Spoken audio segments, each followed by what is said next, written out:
Get ready to quit the build. Here we go. The QTB crew is rounding up all the gaming news and hot topics of the week with a little extra something. And here are your hosts, Bruno, Brad, and Nick. What it do? You're listening to the QTB podcast. I'm your host, Bruno, and with me, the brothers McMuffin, the boys of QTB. We got Nick, we got Brad. What it do? Oh my gosh. What's going on, fellas? Wow, Bruno, I mean, it has been an action-packed week. Not only for QTB, a lot of stuff going on for us. Of course, the launch of our new merch shop, qtbshop.com. Amazing new designs and the launch of multiple new designs to celebrate the premiere of that new platform. And we got so much more merch on the way, so stay tuned for that. But a very big step for us. We are excited about that. And of course, you know, the gaming news this week, we kind of predicted this coming out of New Year's that it was a little bit slow, but things are going to start to pick up. And I think what we weren't expecting was this huge news about just the massive success of the premiere of The Last of Us. We'll be getting into that. A spoiler-free, of course, review of that first episode. And of course, beyond that, also, we got to talk a little bit later about the absolute majesty of the 30th anniversary of Power Rangers. The trailer has just dropped for the reunion episode. It's going to be a whole special with many returning cast members from the first seasons. I mean, it's, you know, it's a grim reminder, Brad, of how long it's been since that's been on the air, over 25 years. They, you know, most of them have aged. Yeah, I mean, you know, unfortunately, Father Time is not too kind to everyone. Even though we bring him back, there's a definite, you know, nostalgia factor that kind of gets a little watered down when you kind of see how things have aged over time. So, but still, I'm still here for it. It doesn't matter. Yeah, exactly. But yeah, we are going to get into that in just a little while. But as always, we do want to get into our first little intro segment, go around the horn here and see what's been going on with them video games. Okay, Bruno, you got any exciting game adventures this week? You know, Nick, I've been playing a lot of Nintendo Switch, okay? I've been getting into just everything that it has. I've been playing through Mario Odyssey a little bit. I got Super Mario Land 3D. I haven't quite touched Bowser's Fury yet. I've been getting my feet wet with the original game. And of course, I've been playing some Mario Kart 8. You know, I've been trying to collect all the stars. Right. For that, and that's a tedious project, and I've still got stuff to unlock in the game. So, you know, I think I read an article this week that said, you know, why now was the worst time to buy a Nintendo Switch, and I think that our article couldn't be, you know, more wrong, you know, in that respect, because I think it's a perfect time to buy a Switch. I think there's tons of games that you can get. I actually downloaded Captain Toad's Treasure Tracker. Okay. Yeah, that's an older Switch title. Yeah. Yeah, that was on sale. And you know, I mean, if you've played through Super Mario 3D Land, those little mini games that you get in there are already, you know, Captain Toad's Treasure Tracker, right? Where you get to kind of have that 3D puzzle platform. And it's just a great game. Like, I can see why they made that a standalone title. I can play that with my wife as well. And boy, that's a lot of fun. You know, us fighting over the right angle to see what's going on yeah, of course. in the game as you're rotating the camera. But, you know, that along with, of course, some sim racing. I'm doing some sim racing and getting my feet wet with everything in Assetto Corsa. I've just been downloading some new cars and running them on track. So yeah, it's been a lot of fun. I'm hoping that we're going to be able to do more long play content like that for our YouTube page. But we might have to bring Brad in on this, because I know he's been itching to get back into Fortnite. Brad, what's been going on this week? Yeah, I mean, of course, I'm always perusing the Fortnite every night, or kind of checking in. But I actually went to the Game Pass. I was looking for something a bit different. You know, I wanted to kind of change it up. And so I actually found a game from 2013 that I downloaded called Max Curse of the Brotherhood.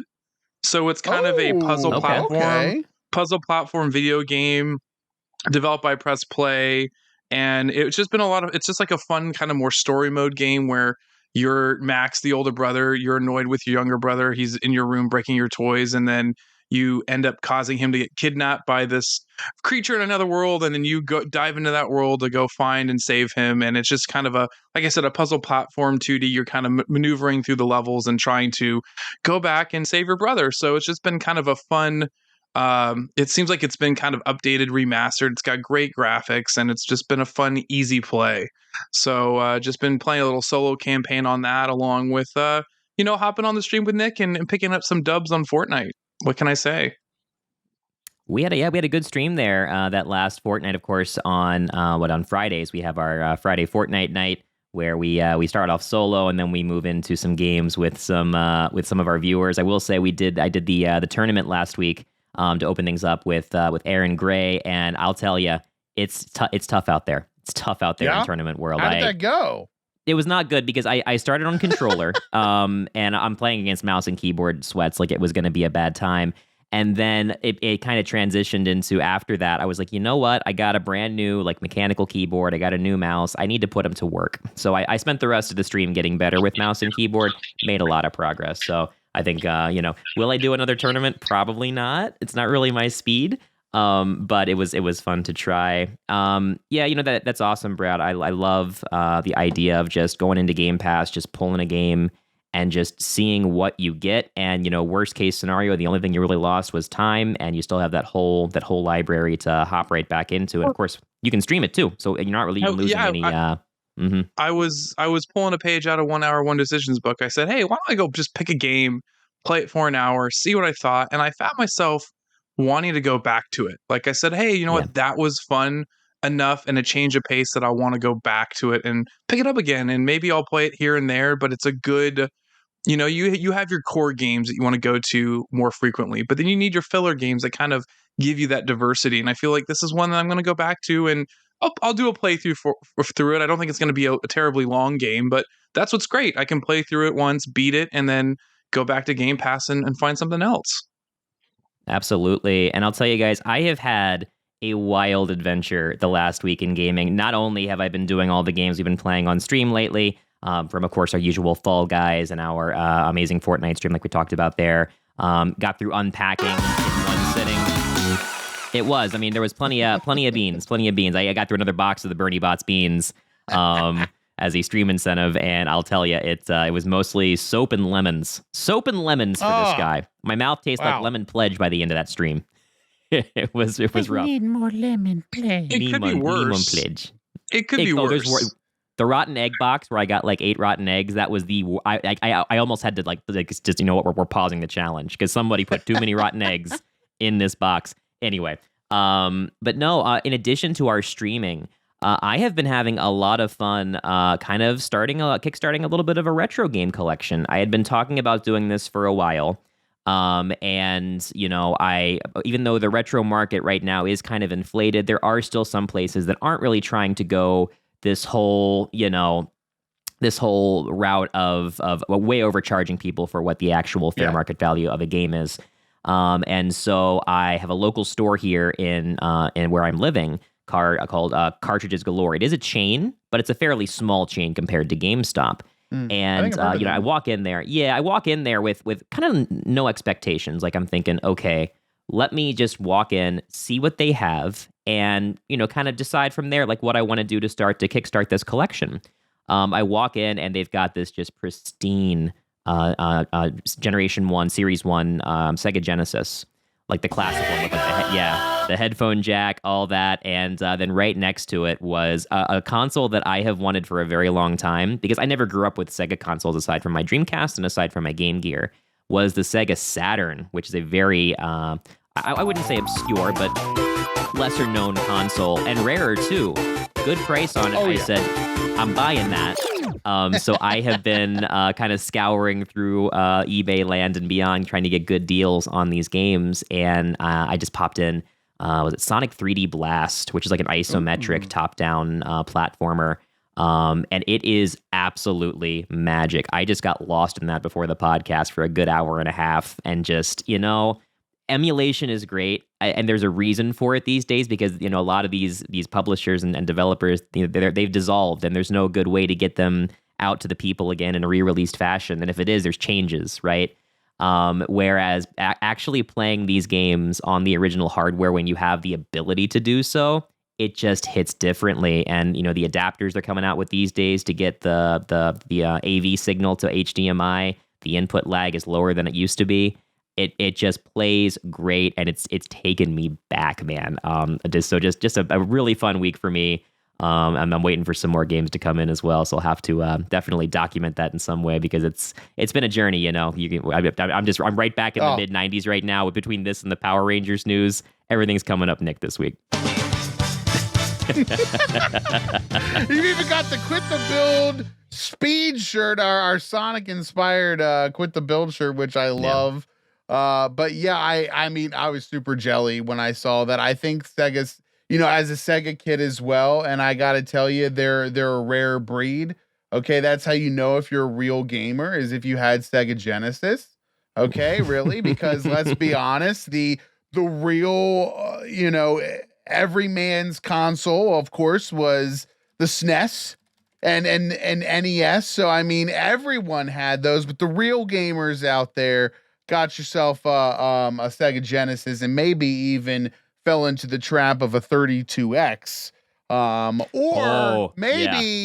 Maybe like Nick said, of course, you were in that Zen moment of Dreamcast awesomeness, which was late incredible. 90s, I love the Dreamcast. Absolutely incredible console. Will defend it till the death. Okay, that is a hill I will die on when it comes to it just was misunderstood, and unfortunately, it's just diversity not the way of the cookie consoles that crumbles. you two, the diversity of consoles that you two both experienced were definitely greater than mine. So it's I'd be interested to hear that. We're here for you, Brad. That debate. Yeah, I went straight from the N64 to the first Xbox, and I have been Microsoft brand loyal to this day. So well, Nick had the Nintendo VR, the original VR. What was it? Virtual Boy. The Virtual Boy. I did. I wish I still had it, but you don't think about these things when you're young. No, and I went over to your house and I remember playing it, and I'm pretty sure that's why I have to wear these thick glasses now. I played it like 100 times more than you, and somehow I can still see the color red. It's what else it did to my brain, I couldn't tell you, but oh well. Oh my gosh, love it. Well, on that note, guys, we do want to hop into the big stories for this week. But first, as always, we want to give a huge shout out to our amazing sponsors over at the Winner Live Arcade, guys. Live trivia, we're having so much fun doing these things. If you haven't experienced it yet, you got to get in there. It's happening all throughout the week. Times, no matter where you might be from, you're going to find a time slot that gets you in there so that you can play live trivia with a real live host that is providing you new questions. Very simple concept. If you can answer all of those questions, you are going to win the ticket jackpot. And I'll tell you, you can get something nice in the Redemption Center with those tickets. Varying themes, varying hosts. There's a host for everybody. Your boy has been there. I think I'm working on my third session, or my fourth session, coming up tomorrow. That's the 18th. So join me then at 8 p.m. Eastern, 5 p.m. Pacific. Answer all those questions. Get yourself a sweet prize. All gaming themed when I'm on there. And if you want to get that download link, just look in the description of this episode, and you'll be able to, for afterwards, and you'll be able to download and play Winner Live Arcade. Gets to also, when you're done, try the most amazing live claw machines that you're going to find. They are so much fun to play, easy to win, tons of prizes. You may have seen me stream those before here and elsewhere. Thanks as always. Make sure to use our promo code WhatItDo when recharging your tokens at pay.app.winnerwinner.com. You're going to get a sweet deal with 45% free bonus tokens on your next purchase. All right, thank you as always again to our friends over at Winner. All right, Winner says they're excited for tomorrow night. I am too. It's been a lot of fun, because I create the questions for the live trivia, and it's a blast. Like it's making me kind of exercise my knowledge of like different games. I don't focus it on one console or era of gaming. So you got the PlayStation questions, you got the retro gaming questions. and even newer stuff too. So it definitely requires you to be a well-seasoned gaming veteran. And unlike Jeopardy, you don't have to phrase everything in the form of a question. It's just a technicality. Let's be honest. It gives you bonus points, though. Oh, does it? I didn't know that. I don't know how Jeopardy works. Points don't matter, Bruno. The points don't matter. Well, they do in this trivia session. Otherwise, you ain't getting the big bucks. You ain't getting the big bucks. Win. Amazing stuff. All right, guys. Business. Well, we've got a big story to get in here and that is The Last of Us premiere. According to Deadline.com, this premiere, of course, the adaptation of the PlayStation exclusive series, has drawn record numbers with the second largest debut in the history of HBO on Sunday night, with a very healthy 4.7 million viewers across all of their platforms on HBO that, of course, show it, like HBO Max. And that is the largest debut since House of the Dragon. And after that, it goes all the way back to Boardwalk Empire back in 2010. So you're talking about, when you're talking about HBO, you're talking about titans. You're talking about big, high production value shows, most of which have little or nothing to do with video games. So, I mean, Bruno, when you're looking at something like this and you're seeing these kind of numbers, I know you had a chance to actually see the premiere, so I think we're waiting for that spoiler-free kind of, oversight of what did you see, and do you think that these numbers can keep up? That's a really interesting question, because I did see it, and I admit, in terms of video game adaptations, I think this is the best ever done. And I think there's a reason for that. I think the reason for that is because The Last of Us plays out like an interactive movie.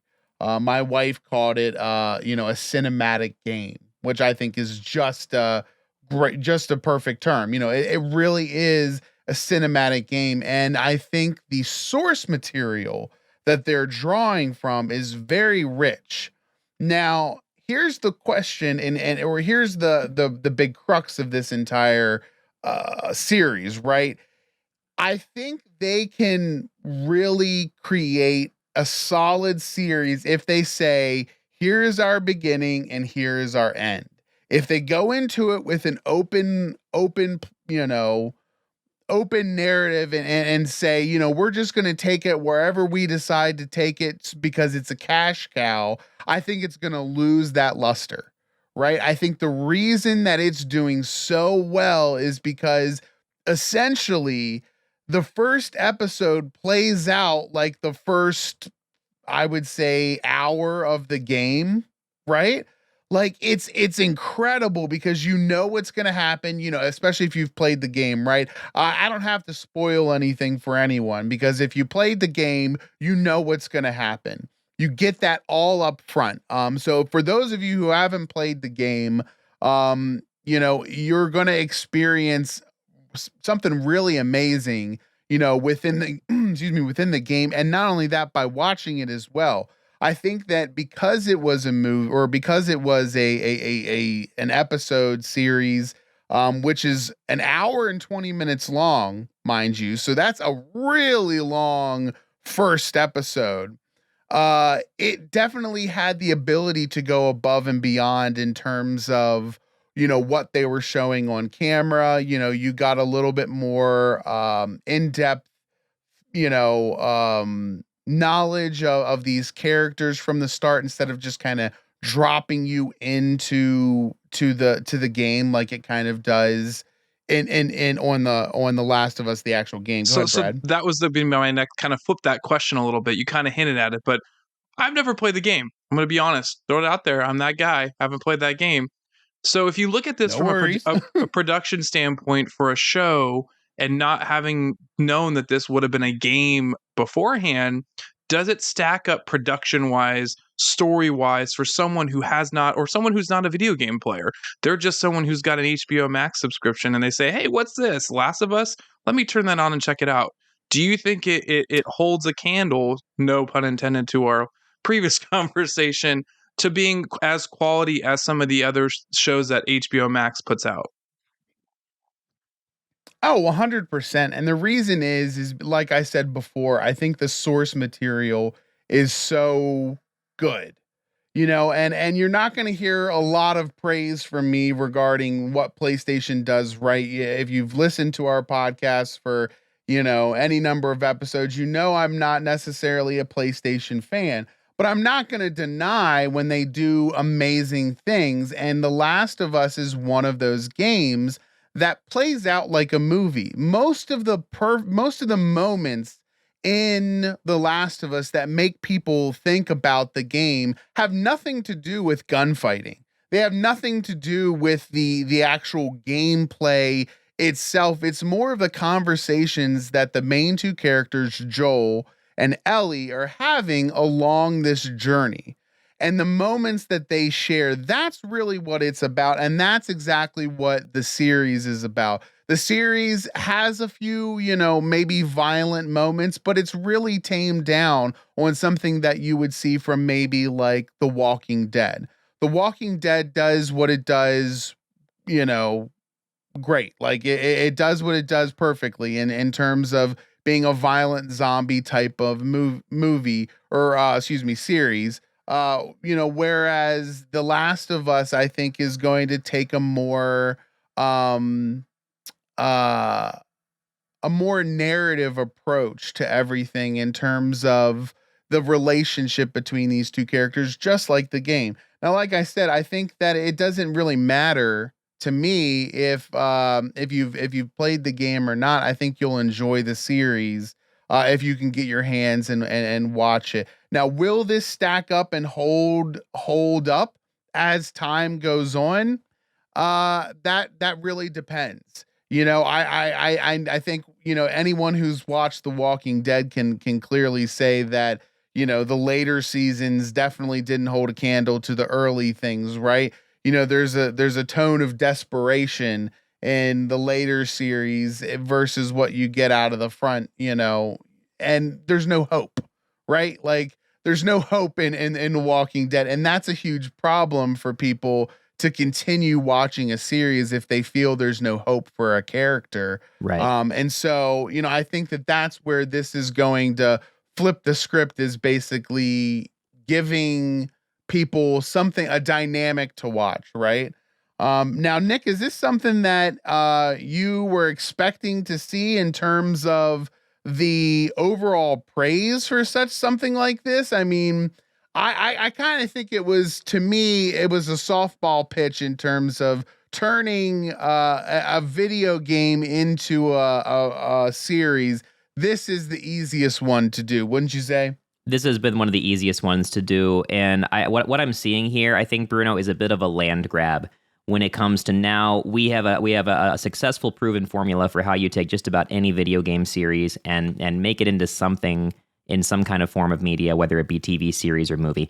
We for the longest time we didn't see it. Then, a series like, our movie like Detective Pikachu came out, and then, the Sonic movies came out and did really well. And now we're seeing the more serious material like The Witcher. I think The Witcher on Netflix was a really good bellwether for the idea of having a series that is based on a narrative-heavy game and having that narrative turned into something maybe not 100% loyal to the source. Brad, you were going to say something? No, I was going to say, well, how would this stack up then to the Halo series that came out on Paramount Plus? I mean, we're talking about another game converted into a series. How does this stack up to that series, that season that came out on Paramount Plus? Yeah. Well, you know me, I love using Halo as the comparative, thing for everything, right? Mm-hmm. Like it's perfect. It's a perfect example because they really have tried to do it all. They've done a lot of different things. They've done, we've had books from Halo, we've had a TV series now, short films, that kind of thing. How does it stack up against it? It's no contest in terms of what we're seeing here from The Last of Us, at least in the first episode versus Halo, right? I think Halo rushed to do a lot of things. They rushed to take off and expose Master Chief's face. They decided to tell this new story. I think that that's where they went wrong. The Last of Us, the TV show, is basically, it starts out exactly like the game. Like, I mean, essentially, a little bit of, I would say 15 minutes of kind of like a prologue, right? Of like what's happening.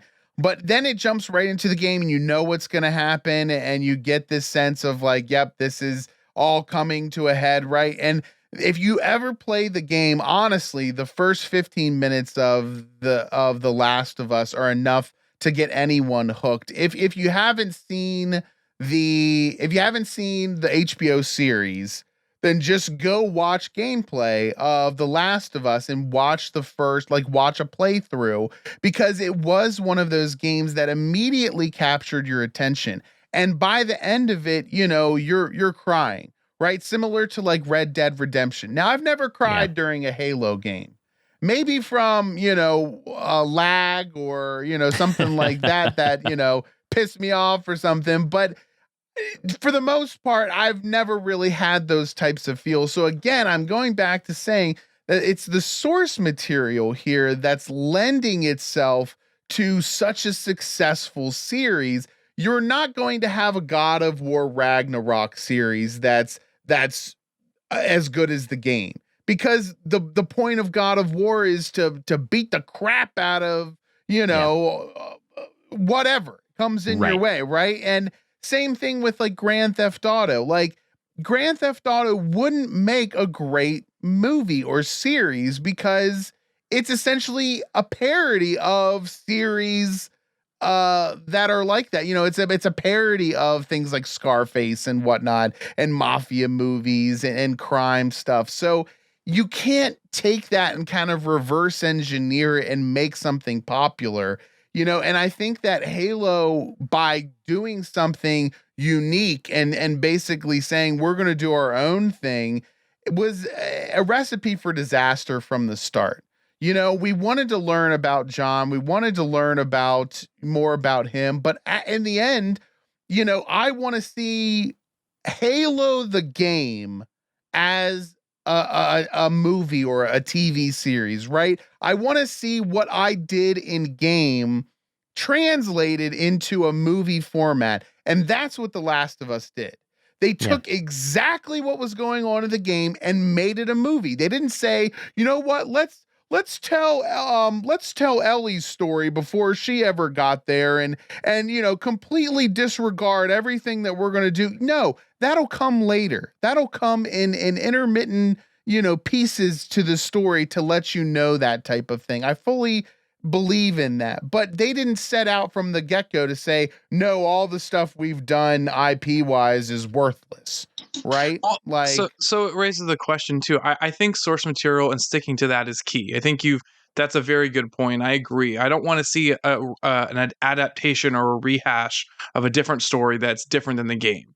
But I would also argue the other key piece that we haven't talked about here, and I'm going to kick it to Nick here, is casting, right? You want to make sure you cast the right people to represent your characters in this adaptation, right? In this series or movie. And I have to say 2023 is coming up. Pedro Pascal, I mean, he's in this, and Mandalorian season 3 is coming back. I mean, the dude's kind of on fire right now. But what do you think, Nick? Do you think he was the right call as kind of one of the main people to be in this show? Do you think he does? Or I guess, Bruno, you've watched it. Does he do the character justice? Like, is there a realism there that you feel coincides from the game to the actors on the screen? I'll open it up to both of you. What do you guys think? Is the actors a big part of this too? Mm-hmm. I think the casting's great. I think obviously having Pedro Pascal kind of get in on this was an easy pull, an easy win for them with his name right now. I think that the character of Ellie is actually really well done as well. She kind of looks like the real actress who plays the voice of Ellie and kind of sounds like her too. So it's clear that they not only looked for actors and actresses that resembled the characters, but also sounded like them as well. I think it's really well done. I think the casting's great, and it's hard to compare that to Halo because Halo decided to create a bunch of new characters, right? that we don't have gaming translations for. And so I think that that's kind of where it gets muddied and whatnot. But I tell you, you were talking about, we're talking about how we've got great source material to go from. HBO might have hit a home run with The Last of Us, but Velma is an absolute dumpster fire. And I think that is a perfect example of how you can literally crap on an IP and completely alienate the fans who love it and the people who would watch it, and basically say, no, you don't know better than us. We know better than you. You're just not watching it right. You're not appreciating it because you're not the right demographic. It's not the right, whatever it may be. And that's a problem. Whenever you have any showrunner looking at you, HBO Max with this Velma series, looking at you 343, and you'd rather listen to the executives in the room than the fans who are going to watch the show, you've got a problem. You don't know better than the fans. And right. I think that there have been maybe a few instances in history where the fans have been wrong about something, like the overall backlash for something was unwarranted and we were proven wrong. Right. But this ain't one of them, boy. This is, I tried to watch it. I really did try to watch it. And it just felt like it was an attack on people who liked the original series. And it was kind of almost self-justifying. Like it was trying to be self-righteous in what it was portraying and what it was doing. And very, very heavy-handed. To the point where you're just like, I get it. You're a cartoon. You're doing something different. Move on with it. But when you start to peel back the layers of that rotten onion, you see that, okay, not only did you change the ethnicity of all the characters. Okay, I'm fine with that, whatever. But you don't have to draw attention to it every 5 seconds. You don't have to draw attention to the fact that, this person, of the mystery squad or whatever is, a white douchebag, and that's his only personality trait in that, or the fact that Shaggy's not even Shaggy in this, or there's no Scooby. Like, you know what I mean? They basically paint the picture from the start of this Velma series is basically, this is my origin story, which I'm totally for, like a Velma origin story, right? But then they say, and this is how it really happened.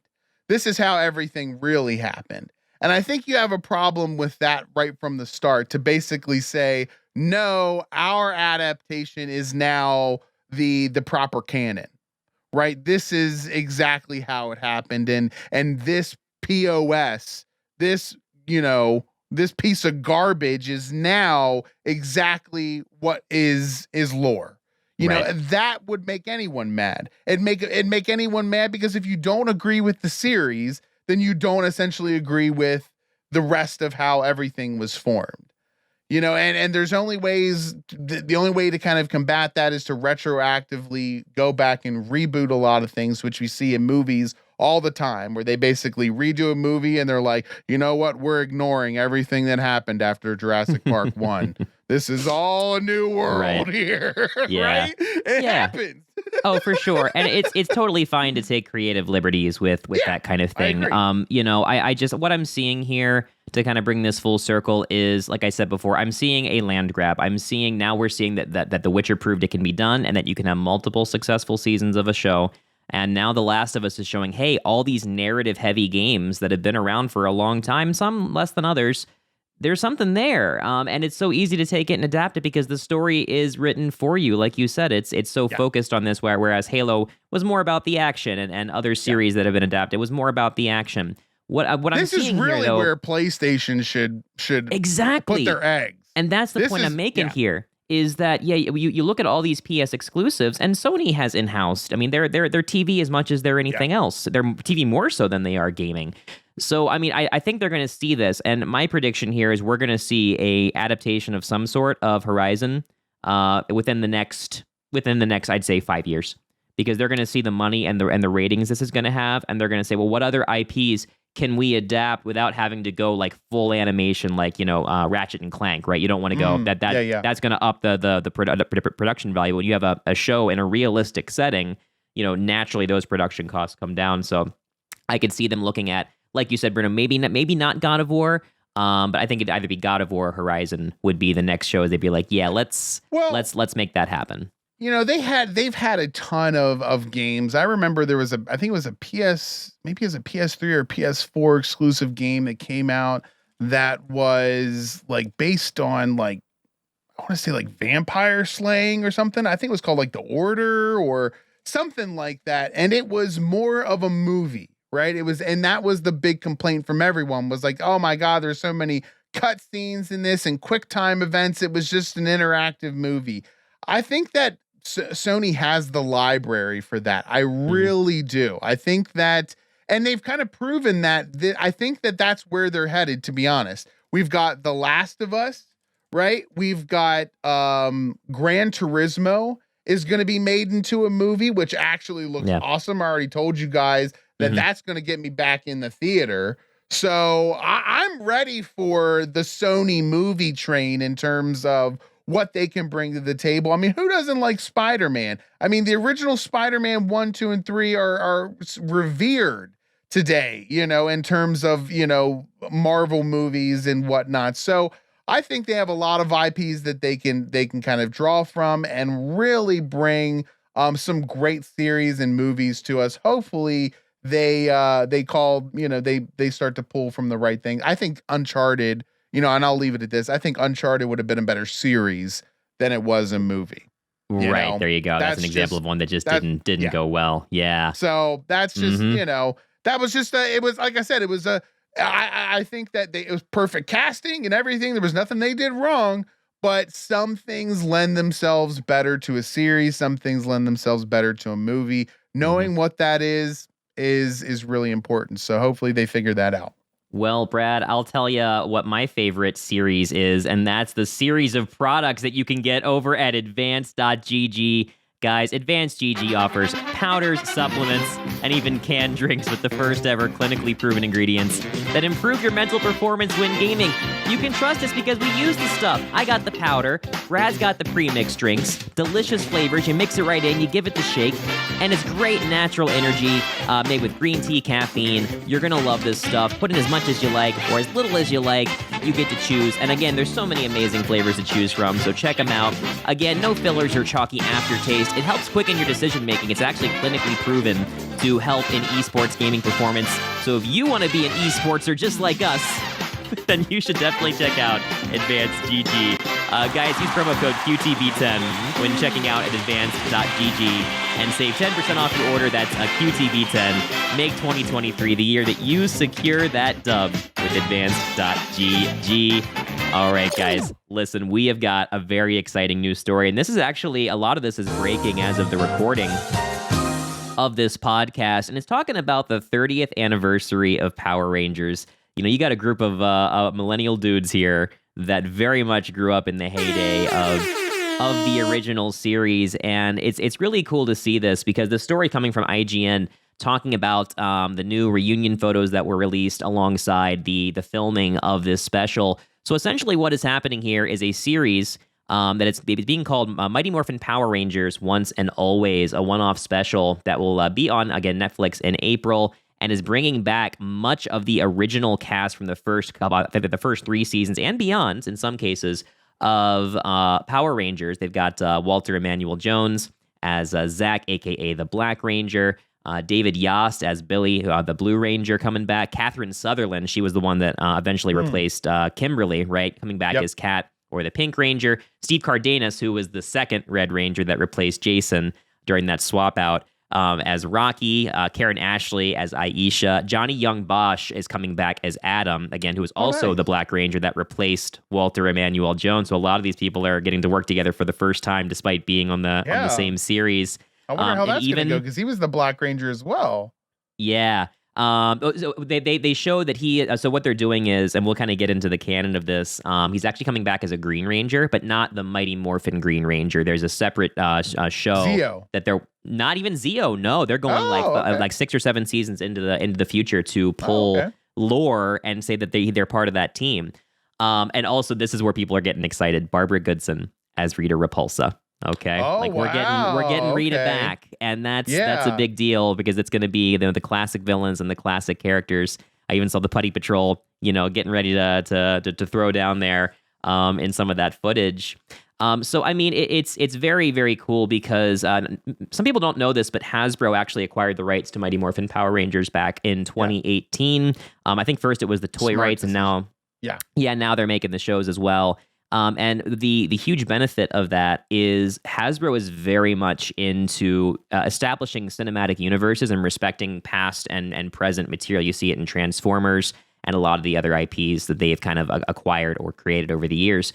And so they have been working with a lot of companies to create these legacy content concepts. There's a tabletop RPG for Power Rangers that had Paul Schreier, aka Bulk, playing one of the characters during their live performances, which was really cool.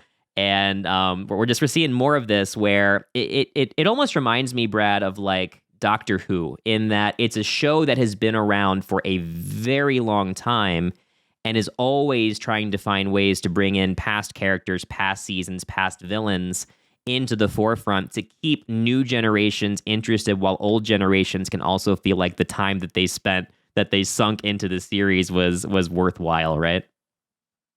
100%. I mean, I feel like this is going to be, I wonder, I do feel it is a bummer, obviously with the recent loss of Jason David Frank and him not being able to be a part of this, although I think he was working on his own Power Rangers spinoff, right? Legend of the White Dragon or something like that. But to have this many people still come back, and there be this kind of multi-generational, multi-series reunion, and there be the combination of nostalgia and future entertainment for the new generation. I really hope it lives up to the excitement that I'm feeling right now and you just described, right? The last thing we want is for it to come off cheesy or stale or a bit over the top, right? I hope the story they've got with it and bringing back a nostalgic villain will help, or villains, maybe there'll be more than one, we don't know, will help give that credibility to make sure that there's a feeling no, this is tying back historically to 30 years of this show being a part of kids' lives throughout the last 3 decades. So I'm excited. I'll be watching on Netflix in April. I'll be ready for it. But I do feel that if I could have my dream scenario, obviously we'd have the full arrangement of the original Rangers making their comeback. But obviously with life and events, some of that's just not possible. But still super excited, and to see David Yost post about it and see him, reprising his role is that nostalgia hit you need sometimes to get your day going. Yeah. It's especially heavy because, and Bruno, I do want to get your take on it. You mentioned David Yost there real quick, Brad. I do want to say, it's very, very powerful to me that he's come back onto the series. Not a lot of people know this, but during the filming of the original Power Rangers, David is openly gay. And Saban, who created the original Power Rangers, was not into that one bit, very much homophobic. And so, there were, and he's gone on many shows and recounted his time on the series of there was some bad blood there between me and certain cast members and especially the producers. And he felt like he was very much persecuted for just expressing himself. And that was a problem because a lot of these actors were very much underpaid. They, didn't have any prior acting experience. And that was Saban's MO was just recruit anybody and bring them in cheap. And so for him to have those fences mended, or rather to unburn those bridges in a way where he's comfortable coming on and being the face of this franchise again, I think is really encouraging, Bruno. We're seeing in the newest season of Power Rangers that was just announced called Cosmic Fury, we're having the first ever full-time female Red Ranger for the first time in 30 years because this show never stopped. So, I mean, in a way, I think, Bruno, I think Power Rangers, whether it meant to or not, has always kind of celebrated diversity, right? In the people that they portray being on a team and working together to solve problems. Definitely. I think that that's the whole point of the show, at least from my understanding, was that, diversity, and they even had several cultural related episodes for Power Rangers where, we might learn a little bit more about Trini's character, and not a lot of people know that she passed away too, early in her life. She was living in San Francisco and got in a car wreck. And I did see a little bit of the Green Ranger in those promos. Yeah. And I think that this may have been filmed before JDF's untimely suicide. Right. And I think that they did the right thing by not posting anything or a lot of him in that. I think they are going to give fans the closure. I'm hoping. That's what I'm really hoping for with this. I really hope that it kind of gives us the closure that we need, seeing Jason David Frank one more time as the Green Ranger. Yeah. I think that's what we're all looking for. And I think they know that. I think I think they're respecting that. And I think that that's why we're seeing this trailer now. I think that's why we're seeing a lot of David Yost in here in terms of, having him come back to Power Rangers and kind of reconcile with this. I think this is a big step for the series in general. And I want to say that, how crazy is it that this is, Pokemon is almost the same thing, although there is this, central character that has led the series the entire time. Yeah. Power Rangers is very much like an extended cinematic universe, and the first of its kind, really. I think when we were younger and they were transitioning from Power Rangers to Power Rangers Zeo, and certain people got left behind, it was hard for us as kids because we didn't understand. That's not something that we kids had ever really experienced, right? Falling in love with the character, having a series continue, and that character not being there anymore. And then you get to be an adult and you're like, well, I don't recognize any of these people or any of the bad guys or anything. It looks totally different than what I imagine. And then they started coming out with those like all Red Ranger episode where Great all episode. the Red Rangers came back, and then they had the Legacy toys re-release. Hasbro did that where you could go out and buy the things that you had as a kid, and oh man, it's a good thing that I didn't have a lot of money at that time, because I would have sunk every last dollar into everything. The only thing that I could get was a Jason David Frank Green Ranger, White Ranger Morpher. I still have it. It's the only thing that I could afford at the time, because they were so pricey. But I'm excited for this. I'm excited to see them continue this, and I'm excited to see them realize that adults who are willing to watch these old series, they're willing to get back into them.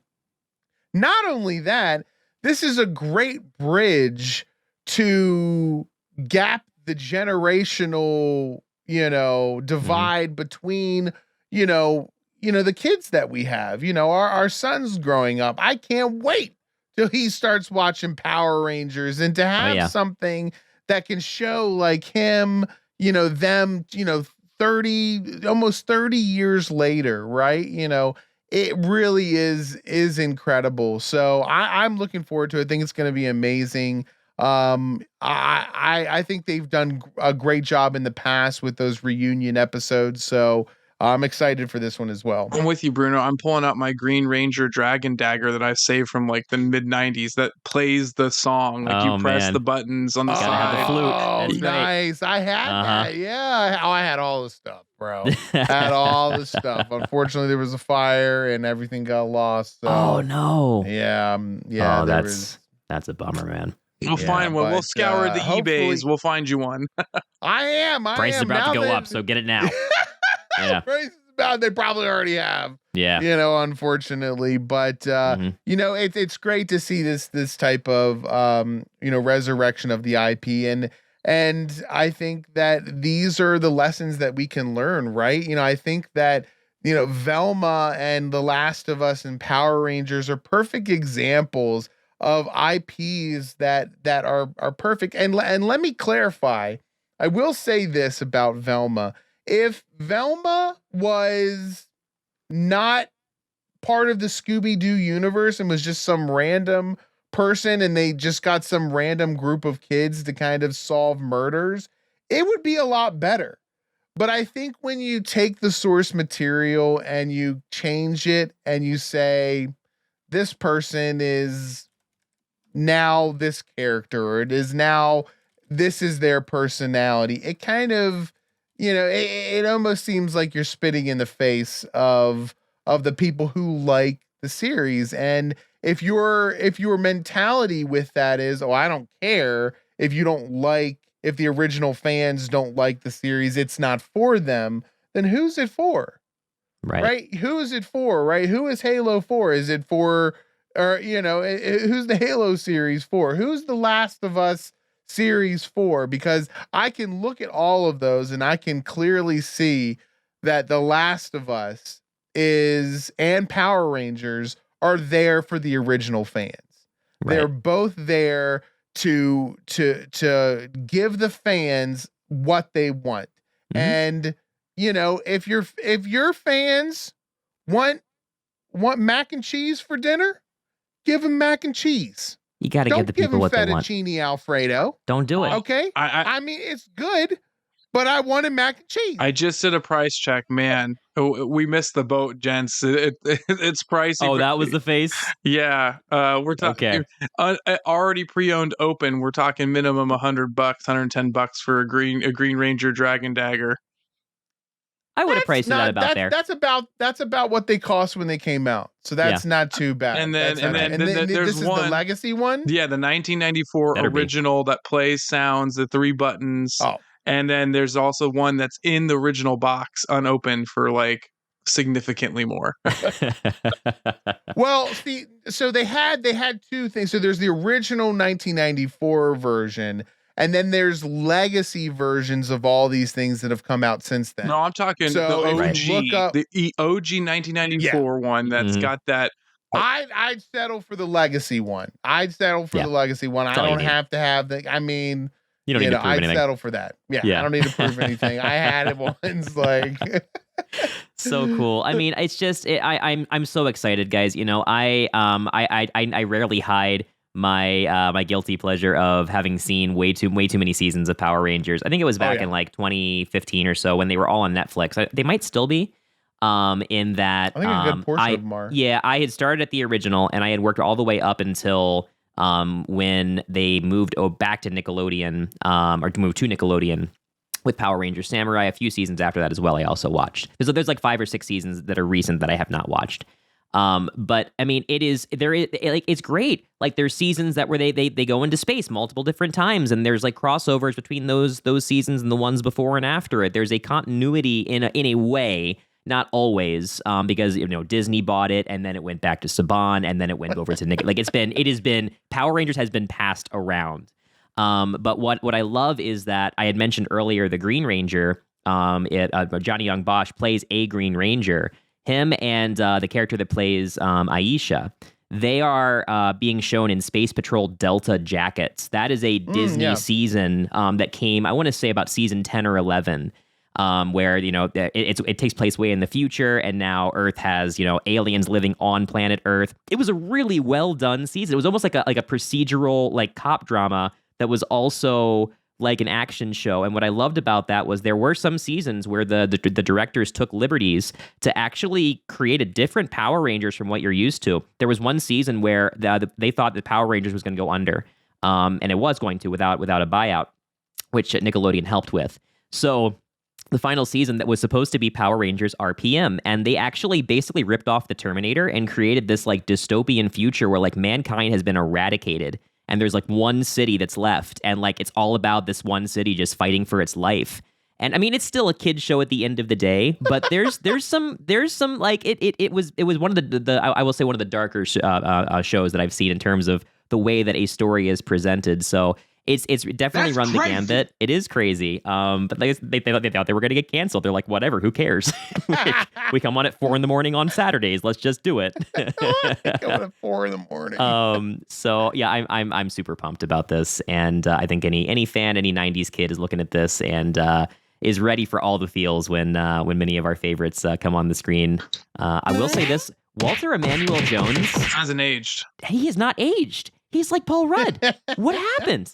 You put him next to Billy, it's like a hyperbolic time chamber situation. Like, what? I know, but what skin cream are you selling? Nick, you know what I'm pumped about? You're as pumped about that. You know, an old sassy. Listen, before you get to that, Brad, I was going to say an old sassy black lady told me once, "Black don't crack." So there's your proof. Well, there's your proof. You talked about being pumped for Power Rangers. You know what I'm pumped about?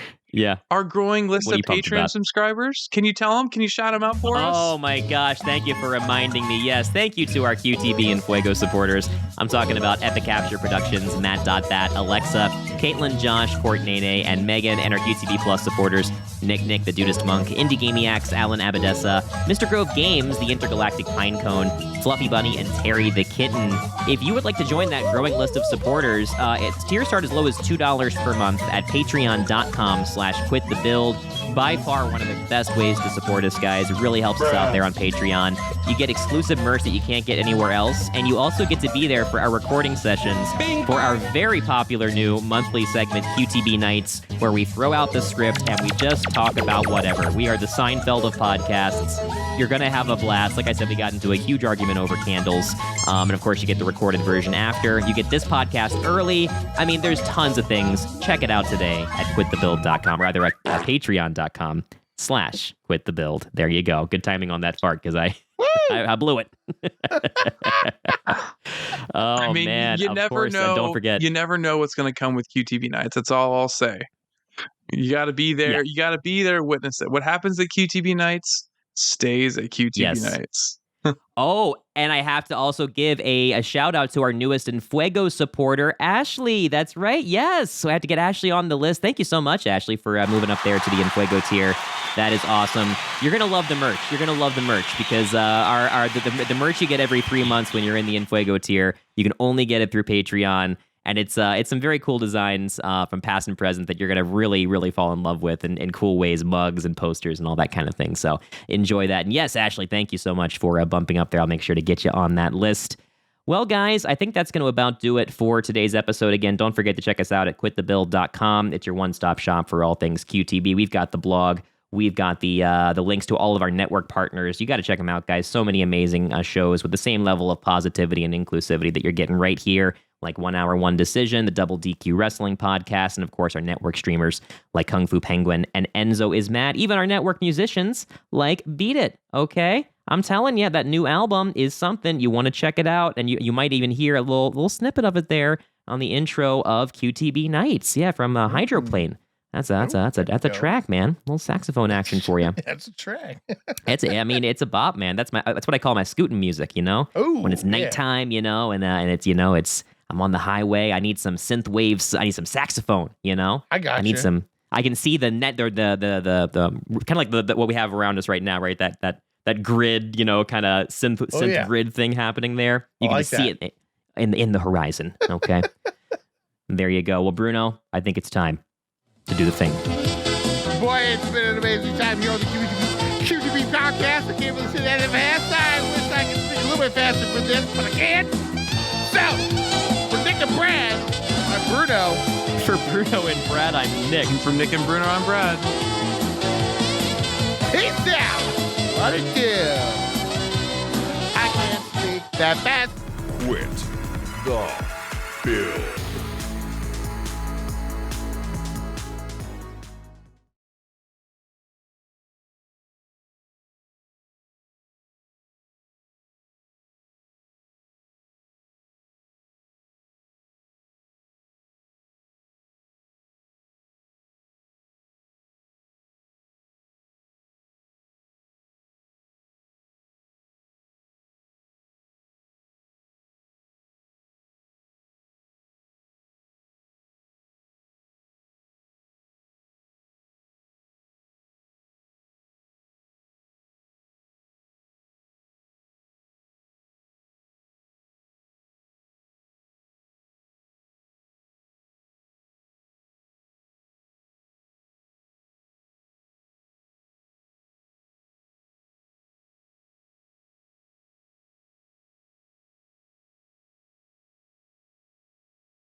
The Bill